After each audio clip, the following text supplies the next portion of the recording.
Olá! Hoje a gente vai mergulhar de cabeça num tema fascinante: o procedimento arbitral.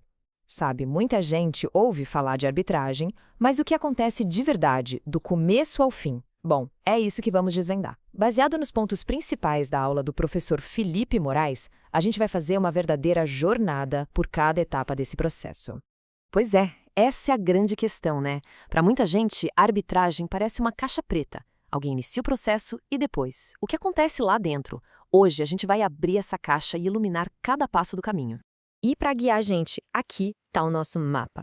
Esse fluxograma é basicamente um roteiro completo da jornada da arbitragem, desde o primeiro pedido até a decisão final. Nos próximos minutos, vamos passar por cada uma dessas caixinhas para entender não só o que elas significam, mas por que são tão importantes. Bom, para começar, é fundamental entender uma coisa que torna a arbitragem tão única, bem diferente de um processo na justiça comum. A palavra-chave aqui é flexibilidade. Na arbitragem, as próprias partes envolvidas têm um poder imenso de definir as regras do jogo. E é esse poder de moldar o processo que faz toda a diferença. Claro, existe um regulamento geral que serve de base, mas as partes, agindo juntas, podem customizar quase tudo. E elas fazem isso num documento super importante chamado Termo de Arbitragem. Pensa nele como a constituição daquele caso específico. Ok, então, como é que tudo isso começa na prática? Vamos dar uma olhada nos primeiros passos, aqueles que dão o pontapé inicial oficial no procedimento. Tudo começa com a solicitação de arbitragem.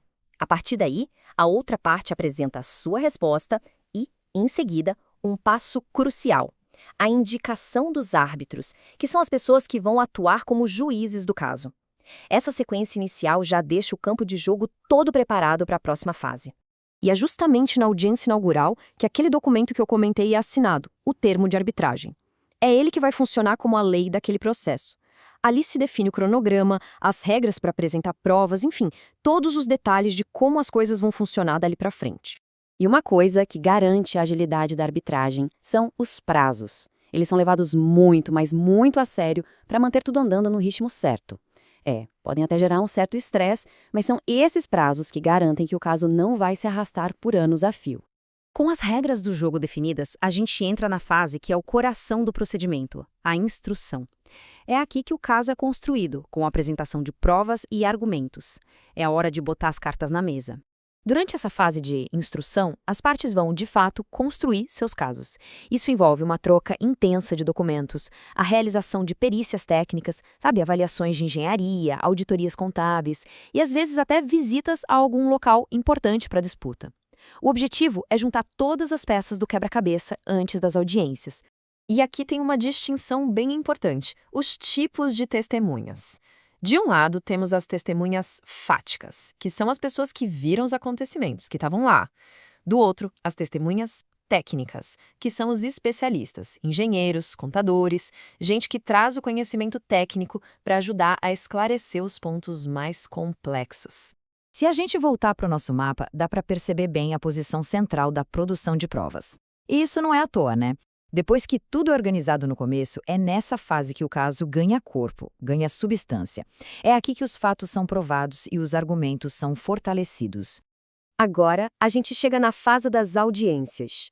É o momento ao vivo do processo, onde as testemunhas são ouvidas, as provas são debatidas cara a cara e os argumentos são apresentados diretamente para os árbitros. É o verdadeiro confronto de ideias. E olha só que interessante como a arbitragem é moderna. As audiências não precisam mais acontecer numa sala de reunião sisuda. Hoje, elas podem ser totalmente virtuais, conectando advogados, testemunhas e árbitros que estão em diferentes cantos do mundo, com a mesma eficiência. E uma audiência de arbitragem é um evento super organizado. Existe um sistema bem estruturado para fazer perguntas às testemunhas, momentos certos para fazer objeções, que são as contraditas, e tudo é gravado oficialmente. E para deixar os argumentos mais claros e persuasivos, é muito comum usarem recursos visuais, como slides e vídeos. Pronto. Chegamos na reta final da nossa jornada. Agora, o caso se encaminha para a conclusão e para a decisão final que vai ser emitida pelo Tribunal Arbitral. Depois que as audiências terminam, as partes têm uma última chance de convencer os árbitros, apresentando suas alegações finais. É um resumo dos seus melhores argumentos. Com base em tudo isso, o tribunal finalmente emite a sentença arbitral. Ainda existe um período bem curto para pedir algum esclarecimento antes que a decisão se torne pedra-glácio. E aqui está, ó, o destino final da nossa jornada, a sentença arbitral. Esse documento não é uma simples recomendação, não. Ele é a decisão final e obrigatória que coloca um ponto final na disputa. É o resultado de todo o processo. E não dá para se enganar. Essa sentença é o fim da linha. Ela pode resolver só uma parte da disputa, sendo uma sentença parcial, ou resolver tudo de uma vez, como sentença final. Depois que ela é emitida, as partes só podem pedir a correção de algum erro material ou um esclarecimento. A decisão de mérito, ou seja, quem tem razão, é definitiva e tem a mesma força de uma decisão da justiça. E tudo isso nos leva de volta àquela grande vantagem da arbitragem. Ao permitir que o processo seja todo personalizado, ela consegue entregar uma combinação incrível de eficiência e especialização.